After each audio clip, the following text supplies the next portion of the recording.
Nous avions confié un camp scout, un camp de Jeannette, et donc elles se sont assises, elle et ses amies, sur une chaîne à l'entrée de 2 colonnes de pierre qui délimitaient la propriété où le camp avait lieu, et le poids des petites filles sur la chaîne a fait basculer une des colonnes de pierre, et donc ma fille a reçu 6 à 800 kilos de pierre sur la tête.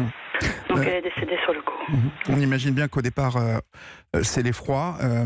Comment est-ce que vous avez vécu tout de suite cet événement et l'année qui a suivi cet événement ? Alors sur le coup, on ne prend pas la mesure de ce qui s'est passé, heureusement. On comprend que le décès a eu lieu. On a reçu un coup de fil, on était en France justement, on a reçu un coup de fil de la police belge. Donc voilà, on a dû croire sur parole cette voix au téléphone qui nous annonçait ça. Au début, donc, on se rend pas compte de tout ce qui va, je dirais, s'en suivre. Donc, on est un petit peu en navigation à vue. On fait ce qu'on peut, et je dirais les premières semaines, les premiers mois, le challenge de la journée, c'est de se lever, de se nourrir et de se recoucher le soir. Et si on a passé une journée, on est déjà content. Et donc, petit à petit, après, les choses évoluent heureusement.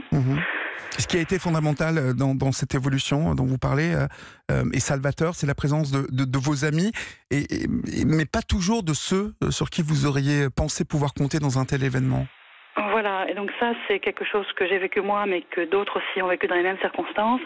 En fait, on se rend compte que certains amis très proches ne savent pas comment gérer la situation, n'osent pas vous approcher, ont peur de vous voir, de parler avec vous, et donc ils vont être un peu aux abonnés absents pendant un temps. Et donc au début, évidemment, on le prend pas très très bien, parce qu'on s'attend, on a besoin d'aide, et on s'attend justement à ce que ses amis proches soient là.